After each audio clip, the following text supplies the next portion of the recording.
परम पूज्य गुरुदेव परम वंदनीय माता जी सूक्ष्म रूप से विद्यमान है, नमन करता हूँ। मानव मात्र को प्रणाम करता हूँ। दोस्तों, आदि शक्ति माँ गायत्री प्राण रूप से विद्यमान संपूर्ण 84 लाख प्रकार के जीव शरीरों में प्रतिपल जो जीवन रूप से विद्यमान जो शक्ति है वो आदि शक्ति माँ गायत्री है, जिसके प्राणों के द्वारा संपूर्ण प्राणी जगत अपना जीवन पूर्ण कर रहा है।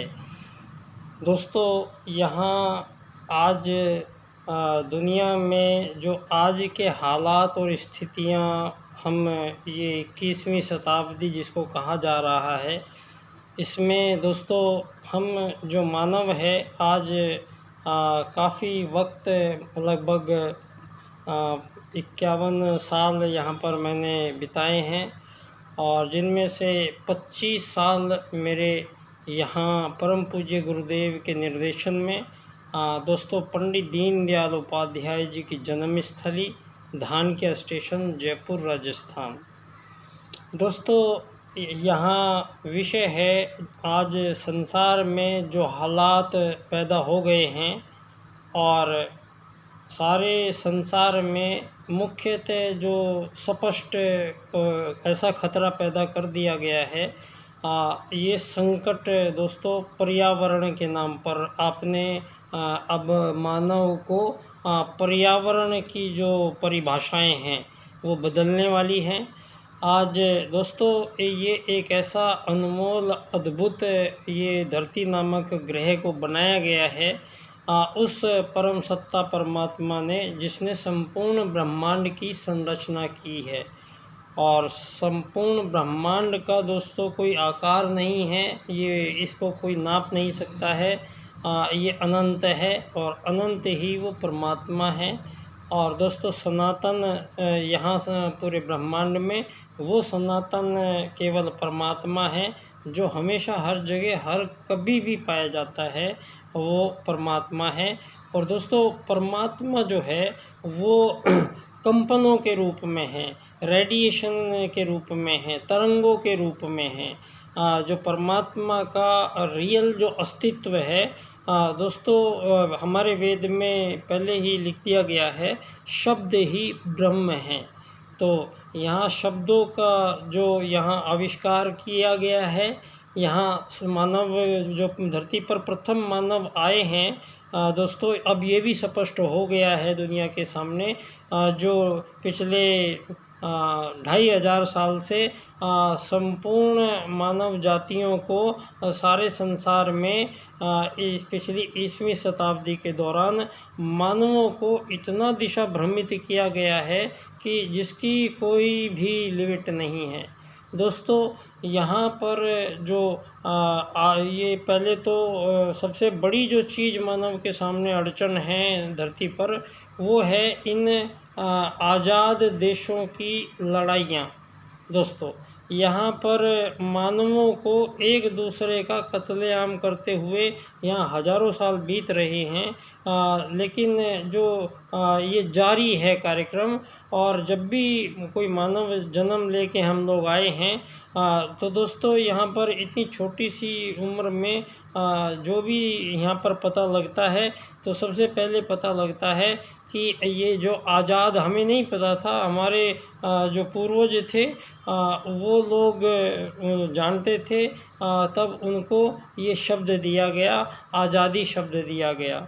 दोस्तों यहाँ जो भारत को गुलाम बना लिया गया, ये गुलाम बनने वाली जो बात है ये कोई प्राकृतिक बात नहीं है और ये सच भी नहीं है, क्योंकि दोस्तों आज तक यहाँ जो डार्विनवाद और चार्ल्सवाद के अनुसार और सिंधु घाटी की सभ्यता के अनुसार यहाँ ये निरूपित करने की कोशिश की जा रही थी कि धरती पर मानवों का आगमन शायद ये 2500 साल से ही हो। तो यहाँ पर और पश्चिम ने यहाँ पर जितने भी ये आविष्कार किए हैं दोस्तों, चाहे यहाँ पे रेडियो का आविष्कार किया हो, चाहे टेलीफोन का आविष्कार किया हो, यहाँ पर जितने भी ये सब आविष्कार किए जा रहे हैं, हवाई जहाज़ बनाने का आविष्कार हो, ये जो आज कॉपीराइट लेकर पश्चिमी जगत में ही सारे विज्ञान पैदा हो गया। ये पिछले 150-200 सालों में दोस्तों सारे वैज्ञानिक दुनिया भर के और सारे अर्थशास्त्री और सारे वहाँ पर स्पिरिचुअल जो मैन कहलाते हैं, ये सारे संसार में पश्चिम ने ही एक ऐसा हवा कर दिया है कि सारे संसार को अपने उस कुटिलता जो धरती पर लाई गई है वो उस पर आज तक किसी का ध्यान गया नहीं दोस्तों। यहाँ पर मुझे अफ़सोस हुआ इस चीज़ को देखकर कि यहाँ हर बार यहाँ पर क्योंकि हमारी सनातन भारतीय संस्कृति जो युगों युगों से लाखों सालों से चली आ रही है, उसको आपने 2000 साल के चश्मे से देखने की कोशिश की है। और यहाँ हमारे दिमाग में ये ABCD 1 2 3 4 के अलावा आप लोगों ने हमारे जो पूर्वज थे उनको आपने छुपाया, उनको नीचा दिखाया और इतिहास को कुछ इस तरीके से लिखा गया और उन्हीं लोगों की वंदनाएं गायन किए गए। और यहाँ पर दिशा भ्रम ये है कि इस्लाम के जो लोग हैं उनको अल्लाह ने पैदा किया है और यहाँ पर क्रिश्चियन जो है उनको ईसा मसीह ने पैदा किया है और हिंदू जो है उनको ब्रह्मा जी ने पैदा किया है। दोस्तों यहाँ पर इतनी सारी कंट्रोवर्सीज जो बनी हुई हैं, दूसरी ये विकसित राष्ट्र हैं, ये अविकसित हैं, ये अल्प विकसित हैं, ये विकासशील राष्ट्र हैं, ये जो पूरा एक पैकेज अप तैयार किया गया है, ये सारे संसार को इस आज़ादी जो बांटी गई है इन देशों को आज़ाद करने से पहले प्रत्येक देश की आज़ाद सरकारों से ये हस्ताक्षर ले लिए गए हैं कि चाहे जो आगे आप लोग अपने ये जो लोकतंत्र चलाएंगे देशों में, तो ये लोकतंत्र आपके ही लोग होंगे। हर 5 साल बाद में चुनावों का कोई मतलब नहीं है दुनिया में और यहाँ लाखों करोड़ों रुपए जो खर्च किए जा रहे हैं ये केवल मानवों को भ्रमित और भटकाने के लिए है कि जबकि वास्तविकता ये है कि यहाँ पर चाहे कोई सी भी दलों की सरकार आ जाएगी, ये सब सरकारों का एक ही अधिकार मिलता है इनको कि ये अपने जनता से ये लोग टैक्स वसूलते हैं और ये टैक्स वो बढ़ा भी सकते हैं, घटा भी सकते हैं, अपनी मर्ज़ी से वो लोग मानवों पर टैक्स लगा सकते हैं। और बदले में जो ये सरकार नाम का एक तंत्र बनाया गया था दोस्तों, इस सरकार को यहाँ पर केवल उसी रूप में स्वीकार किया गया था कि यहाँ पर जैसे राजा था तो सब प्रजा थी, तो राजा सबकी जिम्मेदारी राजा की थी। तो इसी मॉड्यूल पर और यहाँ तो आज आप इस तरीके से जो कह रहे हैं दोस्तों, हम भारतीय लोग इस आज़ादी के छलावे में आ गए हैं और ये आज़ादी का छलावा जो है दोस्तों, ये हमारे बहुत बड़ा अंतर हमारी उस जाति पर डाल रहा है जो आर्य जाति धरती पर प्रथम मानव मनु उत्तराखंड क्षेत्र के नीचे के भाग में बसे हैं और मनु का पहला परिवार जो घर बना के धरती पर रहा है, वही लोग हमारे भारत में आए हैं और प्रथम जो मानव है वो आर्य लोग कहलाए हैं। और आर्य लोग वैज्ञानिक अनुसंधान करता थे, बहुत बड़े उच्च कोटि के वैज्ञानिक थे और बहुत मानव जीवन का आत्मा का परमात्मा का जो संबंध है उसको समझने के लिए और परमात्मा का जो ये पूरा ब्रह्मांड है, इस ब्रह्मांड से मानव का और प्रत्येक जीवन का, जीव जंतुओं का, सबका इन ब्रह्मांडीय ऊर्जाओं से अटैचमेंट है। यहाँ पर जो हम मानव हैं तो हमारा जो अटैचमेंट है सबका, सभी जीवों का, क्योंकि आपने एक बात देखी थी सर्कस में वो चिड़िया भी, तोता भी, कबूतर भी, हाथी भी, शेर भी, बंदर भी, भालू भी, सब एक आदमी के इशारों से काम करते हैं। तो इसका मतलब जब हम कोई चीज़ किसी को बता रहे हैं तो उसके दिमाग में, खोपड़ी में कोई एक ऐसा हिस्सा है जो हमारे उन विचारों और भावनाओं को समझने की शक्ति देता है। तो जब ये सारे छोटे छोटे जीव हमारी बातों को मानकर और वैसा अभ्यास करते हैं तो ये साबित होता है कि प्रत्येक जीवधारी जो है उनमें एक ही आत्मा निवास करता है। यहाँ दोस्तों जीवन का प्रारंभ होता है आदि शक्ति माँ गायत्री का प्राण जब प्राणी के अंदर जाएगा। और प्राणी कब कहलाएगा दोस्तों? यहाँ 84 लाख प्रकार के भौतिक जीव शरीरों का निर्माण यहाँ पर पहले किया गया है। और उससे भी पहले यहाँ पर ये प्रत्येक जीव को रचने से पहले प्रत्येक जीव के आकार, उसका आचार विचार, उसका व्यवहार, उसके जीवन का खान पान और उसके जीवन की आयु, इन सभी का निर्धारण पहले किया गया है। क्योंकि क्रिएशन जब होती है, जब कोई क्रिएटर होता है और क्रिएटर जब कोई क्रिएशन करता है तो उससे पहले हर चीज़ के बारे में एक नोट्स तैयार कर लेता है। तो दोस्तों यहाँ हमारे जो धरती पर ये गफलतें पैदा करने की कोशिशें की गई हैं, आज ये हमारा सौभाग्य है कि हम एक ऐसे काल में प्रवेश कर रहे हैं जब हमारे इस विश्व वसुधा की वो हमारी आदि पौराणिक जो हमारे आदि पिता यहाँ धरती पर जो प्रथम मानव आर्य आए थे, वो उनकी जो देव आत्माएं हैं वो देव आत्माओं के माध्यम से दोस्तों यहाँ यदा यदा ही धर्मस्य, तो जब धरती पर इतनी विकराल और विराट रूप से आज सारे संसार के बीच में जितने मतभेद, द्वंद्व और मानव से शोषण, युद्ध, वध, हत्याएं, मानवों के आपस में ही धरती पर जो कत्लेआम चले आ रहे हैं, अब ये और सहन नहीं किया जा सकता है। क्योंकि यहाँ ये 2000 सालों में आपने जो धरती पर प्रथम मानव आए थे वो सतयुग में आए थे और उस काल में वो 1000 साल की आयु लेके आए थे। और उस काल में ना कोई राजा था, ना कोई प्रजा, ना कोई दंड, ना दांडिक। तो इसका मतलब जब धरती पर मानवों को भेजा गया है तो वो बहुत श्रेष्ठ है। लेकिन आपने बताया कि वो मछली बंदर से होके इंसान बना है और वो नंगा रहता था, जंगली। ये सब आप 2000 साल पहले की बातें कर रहे हो, ये वो लोग की बात कर रहे हो आप जो यूरोप में जंगलों में रहते थे नीला रंग पोत के। तब हमारे यहाँ पर वैदिक ऋषि पूरे ब्रह्मांड से संपर्क सूत्र वेदशालाएं बनाकर और गणित के माध्यम से सारे सृष्टि के रहस्यों को यहाँ पर खोल रहे थे। और सारे संसार में अब नासा ने भी ये प्रूव किया है कि धरती पर 5 से 7 हज़ार साल के बीच में यहाँ धरती पर भारत में ये जो श्री राम सेतु पुल है वो पूरा पिक्चर उसकी सैटेलाइट से आई है और उस पर लिखा है कि ये 7000 वर्ष पहला है। तो अब आपके 2000 वर्ष में ही धरती पर ये इस्लाम धर्म आया, ईसाई धर्म आया, बौद्ध धर्म आया, जैन धर्म आया। ये जितने भी धरती पर धर्म हैं ये सारे के सारे 2-2.5 हज़ार साल के अंदर अंदर आए हैं। और भगवान श्री राम यहाँ पर कब आए हैं? यहाँ 7000 साल पहले आए हैं। और उसके बाद दोस्तों अब हमारे सामने जो आप लोगों ने सारी दुनिया को बताया है वो सारा तो झूठा पड़ गया है। और यहाँ तो पदार्थ की खोज आपके किसी उसने नहीं की है।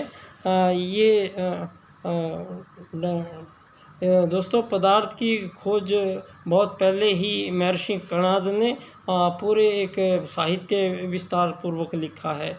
और यहाँ महर्षि भारद्वाज दोस्तों विमान बनाने का हज़ारों साल पहले ही पूरी विद्या लिख के जा चुके हैं। और दोस्तों यहाँ जितनी भी शोधें और खोजें हुई हैं वो सब पहले से ही हमारे वैदिक जीवन में आज जो परमाणु बम बन रहे हैं इससे भी घातक परमाणु बम महाभारत के समय पे उपयोग में लिए गए थे। ये आर्यों की भूमि में दोस्तों ये वेद में भी आया जब अनार्यों को परास्त करने के लिए कांच की गोलियों का यूज़ और ये बारूद जिसको कहते हैं ये सब भारत में ही इसकी देन है। दुनिया को दोस्तों अगर गणित ना होता तो सारी दुनिया में कोई आदमी कुछ भी नहीं कर सकता था, ना कुछ जान सकता था। तो धरती पर दोस्तों यहाँ आर्यभट्ट के जो गणित के सूत्र हैं उन्होंने ही बताया था धरती घूम रही है और इसको कोई घुमाता हुआ दिखाई नहीं दे रहा है। तो ये सूरज के चक्कर काटती है। तो ये और गणित के जो रेखा गणित है, बीज गणित है, अंक गणित है, शून्य का है, ये सारे संसार में, मिस्र में, यूनान में, रोम में, ये जितने भी सारी दुनिया में गणित गया है वो हमारे भारत का ही गणित है, ये सारी दुनिया मानती है। और आज सारे संसार की पुरातत्व जो खोजें आ रही हैं वो दोस्तों भारत में 20,000 साल पहले पीछे के मानव का साक्ष्य दे रही हैं। और उनकी सभ्यता सिंधु घाटी की सभ्यता से बहुत ही उच्च कोटि की थी। तो धरती पर जैसे जैसे हम धीरे धीरे पीछे चल रहे हैं तो दोस्तों ये पता लगता चलेगा कि दुनिया में अलगाव, बिखराव और मानवों के बीच में किसी प्रकार की कोई त्रुटि नहीं थी। और यहाँ वेद आधारित जीवन पद्धति को बनाए रखने के लिए धरती पर प्रथम राजनीति भी भारत ने विश्व को प्रदान की। और आर्यों ने दोस्तों 3 चुनाव सारे आर्यों के बीच में हुए। पहला चुनाव था धर्म या अधर्म में से एक का, दूसरा था राजकता चाहिए या अराजकता चाहिए, तीसरा था नीति चाहिए या अनीति चाहिए। तो आर्यों ने धर्म आधारित राजकता प्लस नीति, धर्म आधारित राजनीति धरती पर बनाई गई। और मानव का लक्ष्य धर्म, अर्थ, काम, मोक्ष रखा गया है। और ये मोक्ष विषय मरने का नहीं है। और यहाँ आत्मत सर्वभूतेषु का सिद्धांत ये मानव को समझाता है कि जितने भी धरती पर मानव हैं वो मूल रूप से शरीर नहीं है, मानव शरीर नहीं है और ये एक आत्मा है। तो यहाँ पर आत्मा को उन्नति करने के लिए धरती पर आया है।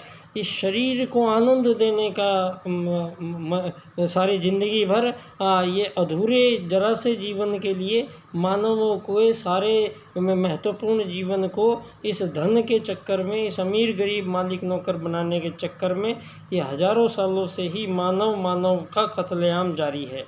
अब ये युग परिवर्तन की बेला है। अब यहाँ स्वयं महाकाल धरती पर आए हैं। वो सारे संसार में 8 अरब लोगों को अब एक ही धुरी पर इकट्ठा करना चाहते हैं।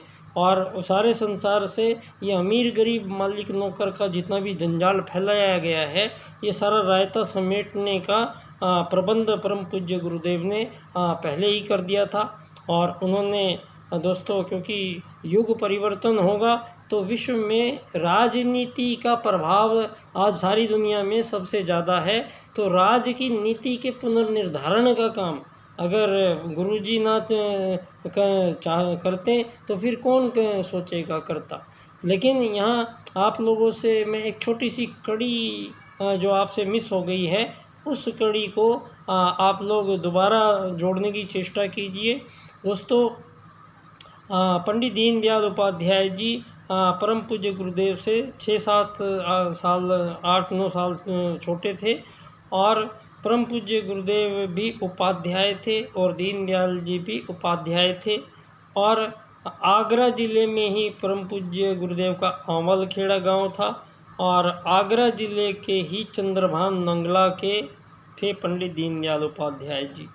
तो इनमें जो उपाध्याय होने की वजह से और परम पूज्य गुरुदेव वहाँ पर रहे और वो आसपास में, और वो पंडित दीनदयाल उपाध्याय जी को न जाने, तो ऐसा तो संभव हो नहीं सकता था।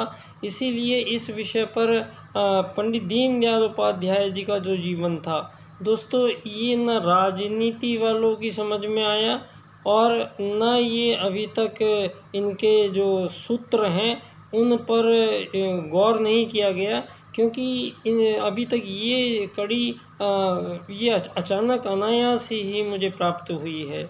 और ये कड़ी मुझे एकदम 100% श्योर था मैं पहले से ही। एक तो मैं दीनदयाल जी को जानता नहीं था, उससे पहले यहाँ पे गुरुजी ने भेज दिया। फिर मुझे सारी ज़िंदगी भर केवल एक ही आदेश दिया गया, एकात्म मानववाद का। और इसी में मेरे यहाँ पर 18-20 साल सब लगातार हुए, जिसमें परम पूज्य गुरुदेव ने मुझे देव संस्कृति विश्वविद्यालय में होलिस्टिक हेल्थ मैनेजमेंट करवाया। तो कुछ अपेक्षा के कारण दोस्तों मैंने ये अपना जो ये रिसर्च वर्क था, एक तो परम पूज्य गुरुदेव के बीच का कनेक्शन और इन दोनों के बीच के कनेक्शन को फिर किस प्रकार से प्रयोग में लाया जाएगा। तो यहाँ पर जो आत्मत सर्वभूतेषु है, अगर वो आत्मत सर्वभूतेषु हम नहीं लिखेंगे तो वसुधैव कुटुंबकम का कोई आधार नहीं बनता है। और आत्मत सर्वभूतेषु अगर हम लिखते हैं तो ये लेकिन धर्म में नहीं है। इस बार ये राज्य की नीति में मानव को शरीर न मानते हुए एक आत्मा मानकर और अर्थायाम की राजनीति दीनदयाल कहते हैं कि धरती पर किसी भी मानव को अपने संपूर्ण जीवन काल में धन की, रुपए की, पैसे की, संपत्ति की किसी भी मानव को कमी नहीं आनी चाहिए। ये कृत्रिम चीज़ों के कारण यहाँ धरती पर मानवों को इतना तरसाया एक 80% लोग धरती पर गरीबी में मरते हैं, दिन रात उनके लिए ये जीवन भार बन जाता है। और यहाँ पर अमीर लोगों के अट्टहास और दुनिया को उनको आनंद प्राप्त हो रहा है सारी धरती पर। और ये पूरा एक षड्यंत्र है जो आर्थिक वैश्वीकरणवाद के नाम पर सारी दुनिया को आज़ाद करके जो बांटा गया है। इस आज़ादी इतनी खतरनाक है कि इसमें आपको एक दूसरे से लड़ते ही रहना पड़ेगा धरती पर। तो ये प्रारूप नहीं है जो यहाँ पर परमात्मा ने मानवों को बुलाया है और संपूर्ण जीवों को बुलाया है। तो वो पूरा प्लानिंग करके और 2 सूत्रों के अनुसार ही मानव को पुनः उन्हीं सूत्रों पर आना पड़ेगा। ये जो मानव ने अतीत दिखाई है उसका जो आप पर्यावरण का जो सत्यानाश हुआ है आज दुनिया में, अभी 52 डिग्री टेम्परेचर पहुंच गया था 4 दिन पहले राजस्थान में। दोस्तों, तो ये संपूर्ण पर्यावरण को जो विकासवाद के नाम पर इस नित नई और हानिकारक जो रेडिएशन पैदा की जा रही हैं आज सारे संसार में, ये प्रदूषण दोस्तों केवल जल का प्रदूषण, वायु का प्रदूषण ही नहीं है। ये यहाँ पर ये जो इंस्ट्रूमेंट आजकल ये डिजिटल जो फॉर्म चल रही है, इनका जो वाइब्रेशन है ये एक ऐसा एनर्जी फील्ड तैयार करता है जिसके कारण यहाँ पर दोस्तों छोटी प्रजाति के कई जीव लुप्त तेज़ी से होते चले जा रहे हैं। जिस प्रकार मानव गायब हो जाएगा, रोबोटिक्स वो कुछ करेगा, अंतरिक्ष में युद्ध लड़ेगा, परमाणुओं से हमला होगा, ये जो पूरी की दुनिया में ये जो तैयारियां चल रही हैं, इन तैयारियों पर सब पर विराम लगाने का समय आ गया है। तो उठना पड़ेगा, यहाँ पर अब खड़ा होना पड़ेगा और खड़े होकर सारी धरती को ये समझाना पड़ेगा कि ये वो मनु की संतानें आर्य जो थे, आर्यों में से ही जो अनार्य लोग कहलाए हैं वो लोग थे जो श्रेष्ठ जीवन पद्धति, उसी समय पे यज्ञ एक ऐसी पद्धति का इतना वैज्ञानिक एक आधार तैयार किया गया था ऋषियों के द्वारा कि वहाँ यज्ञ के माध्यम से संपूर्ण ब्रह्मांड में अपने संपर्क सूत्र स्थापित करने की विशिष्ट, अद्वितीय, अद्भुत ये कला, ये एक गहन वैज्ञानिक इन लोगों ने सूत्रों की रचना, इन लोगों ने दोस्तों हमारे प्रथम मानवों ने धरती पर मानव के लिए संपूर्ण चिंतन करके धर्म अर्थ काम मोक्ष ब्रह्मचर्य ग्रस्त वानप्रस्थ संन्यास और योग मार्ग है, यहाँ पर भोग मार्ग नहीं है।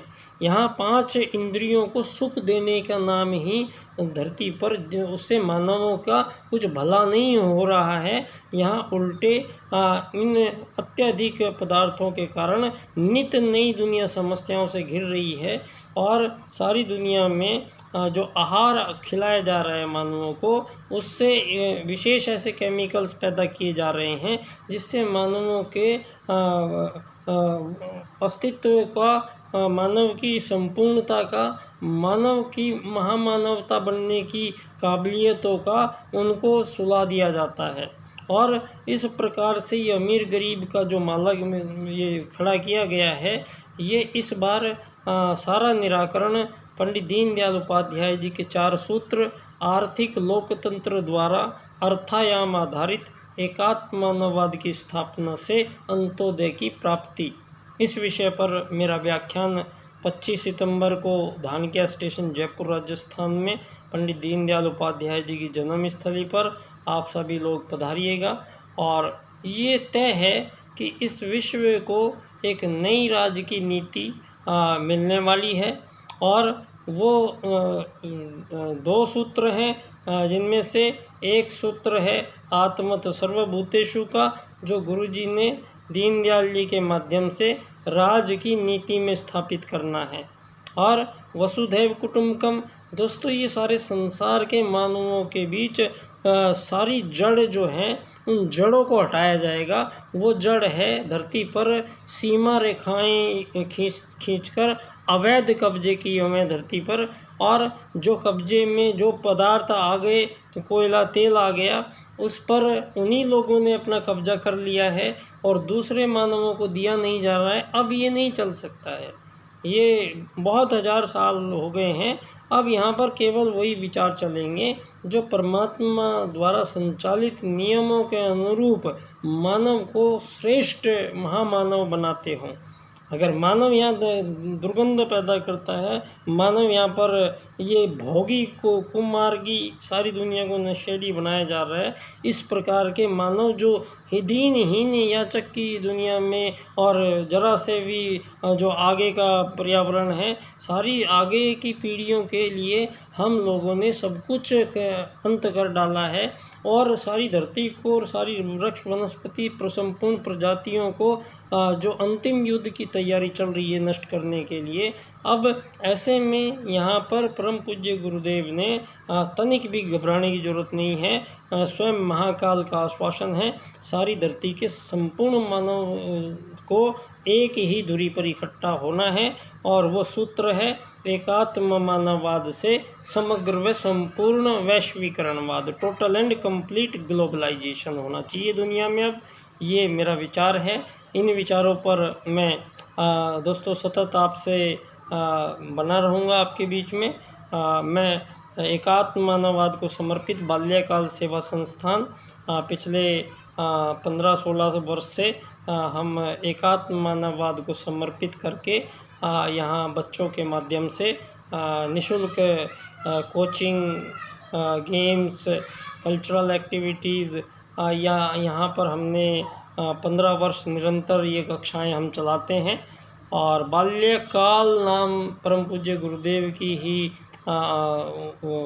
उन्होंने ही ये नाम सुझाया गया था, और इसका एक ही काम है, धरती पर पंडित दीनदयाल उपाध्याय जी के 4 सूत्रों को व्याख्या करना, और संपूर्ण संसार के सम्मुख वो एक ऐसा अद्वितीय अद्भुत जो विचार इनके सूत्रों में समाये हैं, वो आज अब सारे संसार के सम्मुख अब आपको बोलना ही पड़ेगा। अब आप बहुत भागे हैं, ये राजस्थान भाजपा के बहुत सारे नेता हैं, ये सब देखे मैंने, लेकिन ये उनकी जन्मस्थली पर दोस्तों मैं हर बार इनकी मेरी टक्कर इसी बात पर होती रही है कि इनके 4 सूत्रों पर ये कभी बात नहीं करते हैं। कोई भी राजनीतिक व्यक्ति दीनदयाल उपाध्याय जी के अर्थायाम आधारित एकात्म मानववाद पर बात नहीं करता है। क्यों? क्योंकि वो आपकी ये जो चली चलाई परंपरा पर चलते हुए यहाँ पर चाहे कांग्रेस आए चाहे भाजपा आए, सब लोगों का एक ही काम है, मानवों से टैक्स वसूलना। उस पैसे को पहले ही आपके विभाग सरकारों के बना दिए गए हैं, और कुछ सरकारी कर्मचारियों के नाम पर आपने इतनी मोटी तनख्वाह उन लोगों को दी है, और मानवों में पहले ही विभाजन था कांग्रेस भाजपा के रूप में, फिर वो आपने अमीर गरीब के रूप में पैदा कर दिया, मालिक नौकर के रूप में पैदा कर दिया, और इन्हीं से ये लोकतंत्र बता के जो दिखा रही है दुनिया, दोस्तों इसकी नींव ये यहाँ के किसी भी देश के आज़ाद प्रधानमंत्री राष्ट्रपति अपने देश के धन की कीमत तय नहीं कर सकते हैं। ये तय केवल वही बैठे हुए पूंजीपति तय करते हैं। सारे संसार में कौन सा देश वो 1 सेकंड में सारे देश को बर्बाद कर सकते हैं, और वो वीटो पावर लेके बैठे हुए हैं। और उनकी छोटी सी जनसंख्या और भारत की विश्व की सबसे बड़ी जनसंख्या, आज तक उन्होंने उस सुरक्षा परिषद में भारत को कोई सीट तक नहीं दी है, जहां सारी दुनिया में धर्म का जो आगाज है, राजनीति का जो निर्माण करता है, जो मानव को उच्च श्रेष्ठ महामानव बनाने का जो भारत का जो कार्यक्रम है, आज उन लोगों ने सारा हमारा पैटर्न को गड़बड़ कर दिया है। तो अब परम पूज्य गुरुदेव का पैटर्न यूज़ किया जाएगा, और इसमें राजनीति में पंडित दीनदयाल उपाध्याय जी के 4 सूत्र हैं, जिनमें मुख्यतः अर्थायाम आधारित एकात्ममानववाद की राजनीति की स्थापना, ये विषय है मेरा दोस्तों। और ये हकीकत है कि हम ये 8 अरब लोगों को अगर दीनदयाल जी के अकॉर्डिंगली चलते हैं तो सारे संसार में मानवों के बीच फिर कभी कोई युद्ध, शोषण, वध, हत्याओं की नौबत नहीं आएगी। धरती पर एक ऐसा सतयुग का निर्माण हो जाएगा जहाँ पर मानवों के बीच में कोई झंझट ही बाकी नहीं रहेगा। वो पूरी प्रक्रिया में मैं आपसे डिस्कस करता रहूँगा इसी बात पर। तो बहुत बहुत धन्यवाद। और हम सौभाग्यशाली हैं कि दोस्तों परम पूज्य गुरुदेव और दीनदयाल उपाध्याय जी, इन दोनों को मिला के युग परिवर्तन। धन्यवाद। बच्चा डॉक्टर बाल्यकाल सेवा संस्थान पंडित दीनदयाल उपाध्याय जी की जन्मस्थली धानक्या, जयपुर, राजस्थान से।